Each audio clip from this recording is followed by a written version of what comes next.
प्यारे बच्चों, कैसे हैं आप सब? अच्छे हैं ना?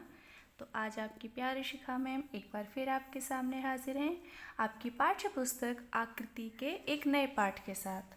तो चलिए, आज हमारा नया पाठ है 20 अनोखा पुरस्कार। तो देखिए, आज हम इस पाठ का क्या करेंगे?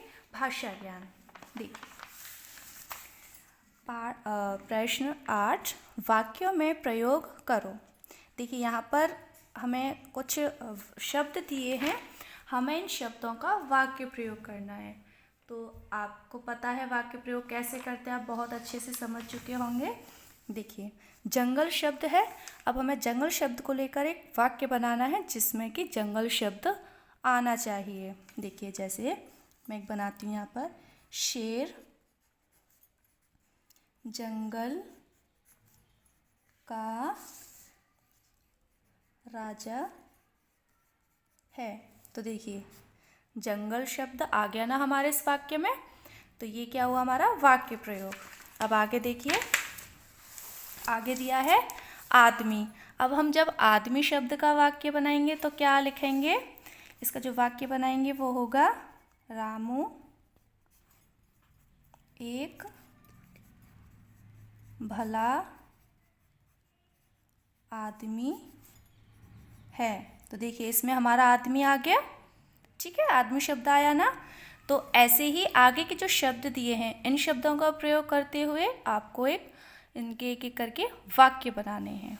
ठीक है, अब देखिए प्रश्न संख्या 9, दिए गए वाक्यों में से विशेषण और विशेष्य अलग अलग करो। देखिए, यहाँ पर वाक्य दिया है हमारा, रवि के पास रंग बिरंगी तितलियाँ हैं। तो इसमें हमें क्या करना है? विशेषण और विशेष्य अलग अलग करके लिखने हैं। अब विशेषण क्या होता है? जो संज्ञा सर्वनाम शब्दों की जो विशेषता बताते हैं वो शब्द, वो क्या कहलाते हैं? विशेषण। अब देखिए, रंग बिरंगी तितलियाँ, तो तितलियाँ क्या हुआ हमारा? विशेष्य, यानी कि संज्ञा शब्द है तो ये संज्ञा शब्द, लेकिन हमसे यहाँ क्या पूछा गया है? विशेष्य। तो तितलियाँ विशेष्य लिखेंगे, विशेष्य में लिखेंगे तितलियाँ। और तितलियाँ कैसी हैं? रंग बिरंगी। तो ये विशेषण क्या हुआ हमारा इसमें? रंग बिरंगी। ठीक है, अब 7 मीटर फीता लाओ। तो इसमें भी हमें पहले विशेषण देखना है। विशेषण क्या होगा? 7 मीटर। और फीता की विशेषता बता रहा है ना, फीता कितने मीटर है? 7 मीटर। तो ये हमारा विशेष्य हुआ, और जो 7 मीटर है ये हमारा विशेषण हुआ। तो यहाँ पर लिखेंगे 7 मीटर। 7 मीटर क्या है हमारा? फीता। तो फीता विशेष्य हो गया और 7 मीटर विशेषण हो गया। अब देखिए, 4 किलो आम लेकर आओ। अब इसमें भी हमारा क्या विशेषण बता रहा है? 4 किलो क्या है? विशेषण, क्योंकि 4 किलो क्या लेके आए थे? आम। अब जब हम आम लिख देंगे यहाँ पर, ये हमारा आम हो जाएगा विशेष्य। तो आम की विशेषता क्या बता रहा है? 4 किलो। आम कितने हैं? 4 किलो। अब देखिए, 5 मीटर कपड़ा लाओ। देखो, इसमें भी पूरा वैसा ही है। तो इसमें जो विशेषण होगा वह क्या होगा? 5 मीटर, है ना। और विशेष्य क्या होगा इसमें? कपड़ा। अब देखिए, सुहानी ने पीली साड़ी पहनी है। अब देखिए, सुहानी ने साड़ी पहनी है, कैसी पहनी है? पीली। तो पीली हमारी जो विशेषण है, और साड़ी हमारा क्या हो गया? विशेष्य, क्योंकि साड़ी का रंग कैसा है? पीला। ठीक है, आपको अच्छे से समझ में आ गया होगा। अब देखिए प्रश्न संख्या 10, विलोम शब्द लिखो। अब देखिए, यहाँ पर कुछ शब्द दिए हैं, हमें इनके विलोम शब्द लिखने हैं। अंधेरा, अंधेरा का क्या हो जाएगा विलोम? उजाला। और सम्मान का हो जाएगा अपमान। ठीक है, तो ये हमारे विलोम शब्द हैं।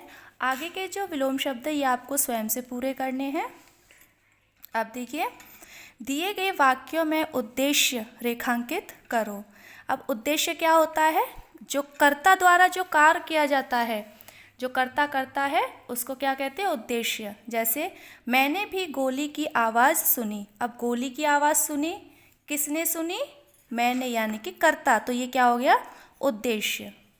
मैं राजा का एक अफसर हूँ, तो इसमें उद्देश्य क्या हुआ, मैं, ये भी तो कर्ता है। डाकू जंगल में छिपे हैं, तो इसमें कौन छिपे हैं जंगल में, डाकू, तो ये डाकू उद्देश्य हुआ। राजा सरदार के घोड़े पर सवार होता है, तो सरदार के घोड़े पर कौन सवार होता है, राजा। तो देखिए बच्चों, ये आपके उद्देश्य रेखांकित किए गए हैं और इन्हें आपको अच्छे से समझना है और ऐसे ही आपको रेखांकित करना है। अब देखिए गतिविधि कार्य। गतिविधि कार्य है, हम अपने जीवन में कुछ काम स्वयं चुनते हैं और कुछ काम ऐसे होते हैं जो हमारे लिए अनिवार्य होते हैं। ऐसे कामों की अलग अलग सूची बनाएं और इनके बारे में कक्षा में चर्चा करें। तो हम अपने जीवन में सोचते हैं कि हमें क्या काम करना चाहिए और फिर कुछ ऐसे होते हैं जो ज़रूरी होते हैं काम करना, तो ये इनकी आपको अपनी व्याकरण की कार्य पुस्तिका में लिखना है। और अब इसमें कक्षा में तो आप पता है आप स्कूल नहीं आते हैं, तो ये आपको अपने घर पे बैठ के मम्मी से, पापा से, जो भी आपके बड़े हैं उनसे इसके बारे में बातचीत करनी है।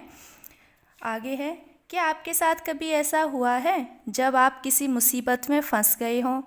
आपने उस स्थिति का सामना किस प्रकार किया? इस बारे में अपना अनुभव लिखकर बताओ। देखिए, हर किसी के सामने कोई ना कोई मुसीबत आती है, तो कुछ होते हैं मुसीबत को देख कर डर जाते हैं और कुछ होते हैं उस मुसीबत का डट कर सामना करते हैं। तो क्या आपके सामने ऐसी कोई मुसीबत आई है जिसमें आप फंस गए हों? तो उस समय आपने क्या किया, कैसे किया? तो ये आपके अनुभव जो हैं आपको अपनी व्याकरण की कार्य पुस्तिका में लिखना है, ठीक है।